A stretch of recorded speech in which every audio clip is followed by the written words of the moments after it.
यह एक दिन की बात है जब एक शेर अपने शिकार के लिए जंगल में घूम रहा था। उसने एक छोटे से खरगोश को देखा और तुरंत ही उसे पकड़ने के लिए दौड़ पड़ा। खरगोश, जो पहले ही शेर को देख चुका था, अपनी जान बचाने के लिए तेजी से दौड़ने लगा। लेकिन शेर की ताकत और रफ्तार के आगे वह कब तक टिक पाता? आखिरकार शेर ने उसे पकड़ ही लिया।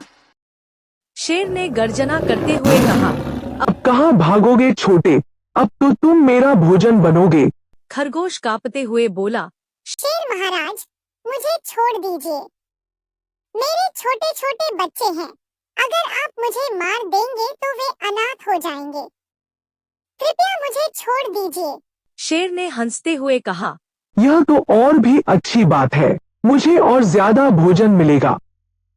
तुम्हारे छोटे बच्चे भी मेरे भोजन का हिस्सा बनेंगे। खरगोश की आंखों में आंसू आ गए और उसने विनती की, शेर महाराज, आप कितने निर्दयी हैं। भगवान के लिए मुझे छोड़ दीजिए। खरगोश ने भगवान से प्रार्थना करते हुए कहा, हे भगवान, मुझे इस शेर से बचा लो। मेरे छोटे छोटे बच्चे हैं, उनकी रक्षा करो। तभी वहां से एक साधु गुजर रहे थे। खरगोश ने साधु महाराज से प्रार्थना की, हे साधु महाराज, इस निर्दयी शेर से मुझे बचा लीजिए। मेरे छोटे छोटे बच्चे हैं। अगर मैं मर गया तो वे अनाथ हो जाएंगे। साधु ने शेर की ओर देखा और बोले, शेर, इस छोटे से प्राणी को छोड़ दो। यह भी भगवान की सृष्टि का हिस्सा है, इसे जीने का अधिकार है। शेर ने गर्जना करते हुए कहा, साधु महाराज, आप बीच में मत आइए। मैं भूखा हूँ और इसे खाने के लिए तैयार हूँ। अगर आपने मुझे रोका तो आपके लिए भी अच्छा नहीं होगा। साधु ने शांत स्वर में कहा, शेर, तुम अपनी ताकत पर इतना घमंड मत करो। भगवान ने तुम्हें शक्ति दी है, लेकिन इसका मतलब यह नहीं कि तुम निर्दोष प्राणियों का शिकार करोगे। जाओ, यहाँ से चले जाओ। शेर ने गुस्से में कहा, मैं इसे खाकर ही जाऊंगा। आप मुझे रोक नहीं सकते। साधु ने गंभीर स्वर में कहा, तुम शक्तिशाली हो तो क्या मासूम जानवरों का शिकार करोगे? क्या तुम्हें शर्म नहीं आती? शेर ने जवाब दिया, तो क्या मैं भूखा रहूं? ये जानवर तो घास फूस खाते हैं, लेकिन मैं मांसाहारी हूँ। मुझे मांस चाहिए। साधु ने कहा, किसने कहा कि तुम मांसाहारी हो? ताकत मांस से नहीं आती, यह केवल तुम्हारी बनावट है। हिरण जो तुमसे भी तेज दौड़ती है, वह घास खाती है। बैल जो दिन भर मेहनत करता है, खेतों में हल चलाता है, वह भी घास खाता है। और तुम कहते हो कि मांस से ताकत मिलती है? शेर ने हंसते हुए कहा, साधु महाराज, ऐसे आप नहीं मानेंगे।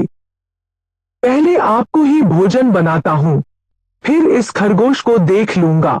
साधु ने शांति से कहा, शेर, मैं तुम्हें एक और मौका दे रहा हूँ। भाग जाओ, नहीं तो तुम्हें मेरे क्रोध का सामना करना पड़ेगा। शेर ने गर्व से कहा, साधु महाराज, आप मेरा क्या बिगाड़ लेंगे? इतना कहकर शेर आगे बढ़ा ही था कि साधु ने कहा, शेर, तुम्हें अपनी शक्तियों का बड़ा घमंड है ना? मैं तुम्हें श्राप देता हूँ कि तुम्हारी ताकत छिन जाए और यह शरीर एक पक्षी में बदल जाए। साधु के इतना बोलते ही शेर एक पक्षी में परिवर्तित हो गया। शेर अब एक छोटे पक्षी के रूप में निराश होकर बोला, साधु महाराज, अगर मुझे बदलना ही था तो मुझे बाज जैसा बना देते, कम से कम ऊंचे आसमान में उड़ने का मजा लेता। साधु ने हंसते हुए कहा, रस्सी जल गई पर बल नहीं गया। तुम्हारा घमंड तुम्हें कहीं का नहीं छोड़ेगा। अब तुम इस छोटे से पक्षी के रूप में ही अपनी जिंदगी बिताओगे और सीखो कि घमंड और निर्दयता का क्या परिणाम होता है। शेर अब पक्षी बन चुका था, अपने नए रूप में धीरे धीरे उड़ने लगा। उसे एहसास हुआ कि उसकी ताकत और घमंड ने उसे कितना नीचे गिरा दिया। उसने अपनी गलती का पश्चाताप किया, लेकिन अब बहुत देर हो चुकी थी। उसे अब यह समझ में आ गया था कि हर प्राणी को जीने का अधिकार है और निर्दोष प्राणियों पर अत्याचार करना कितना गलत है। खरगोश ने साधु महाराज का धन्यवाद किया और अपने बच्चों के पास लौट आया। वह जानता था कि उसे भगवान और साधु महाराज की कृपा से ही नया जीवन मिला है। उसने अपने बच्चों को इस घटना के बारे में बताया और उन्हें सिखाया कि कभी भी घमंड और निर्दयता के रास्ते पर नहीं चलना चाहिए। इस घटना से जंगल के अन्य जानवरों ने भी एक बड़ी सीख ली। उन्होंने समझा कि शक्ति और ताकत का सही उपयोग करना चाहिए और दूसरों के प्रति दयालु और सहानुभूतिशील होना चाहिए।